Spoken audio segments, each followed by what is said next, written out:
Bonjour, voici un petit tuto rapide pour utiliser l'application Demi-fond. Une fois installé sur l'écran d'accueil de votre appareil et lancé une première fois, vous et surtout vos élèves, vous pourrez l'utiliser hors connexion. Allez, c'est parti. La première chose à faire, c'est de remplir les données fixes. Donc vos données fixes, c'est représenté ici dans la grande barre bleue en haut de l'écran, avec le choix de la longueur de la piste, la VMA de votre coureur, ainsi que l'écart entre vos repères sur le parcours. Ensuite, l'application se présente en 3 colonnes. Une première colonne avec les données de l'exercice, donc le temps de course et le pourcentage de VMA que vous désirez obtenir. Ça vous donne les objectifs à poursuivre avec une petite légende en fonction de leur atteinte.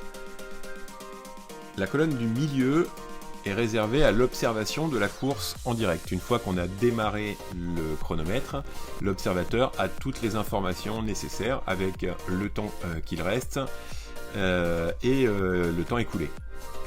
Ici, on a choisi par défaut une observation au tour. On aurait pu cocher pour avoir une observation par demi-tour. On se rend compte qu'on a une barre de progression. Cette barre de progression, elle va renseigner l'observateur sur la vitesse à laquelle doit aller le coureur.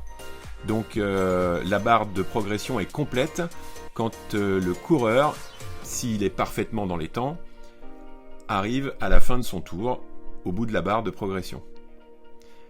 Dès que le coureur arrive à la fin de son tour, l'observateur va appuyer sur le gros bouton « Appuyer au passage ». Alors s'il appuie avant la fin de la barre, il est en avance. S'il appuie pile au moment où il arrive, il est dans le bleu, il est parfaitement sur l'objectif qui était prévu. Et s'il appuie un petit peu en retard, comme ici, il est un petit peu en retard. On voit qu'il est à 14,2 km/h alors que dans son objectif, il devait être à 15 km/h. On aura toutes les statistiques en fin de course. Donc la barre de progression se relance entre chaque tour. Donc on va se retrouver maintenant à la fin de la course pour obtenir les statistiques et le bilan.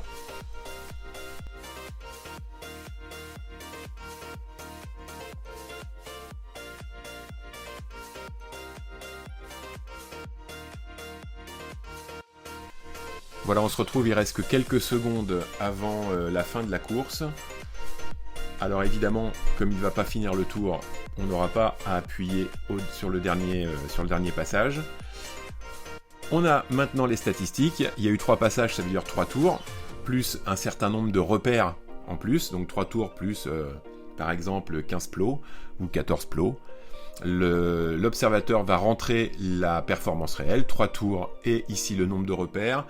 Le nombre de repères, par exemple 13 plots, 13 repères, ça donne exactement le bilan en faisant la comparaison entre ce qui était attendu, l'objectif, et ce qui a été effectivement réalisé, avec l'écart de distance, l'écart de vitesse et le pourcentage de VMA mobilisé.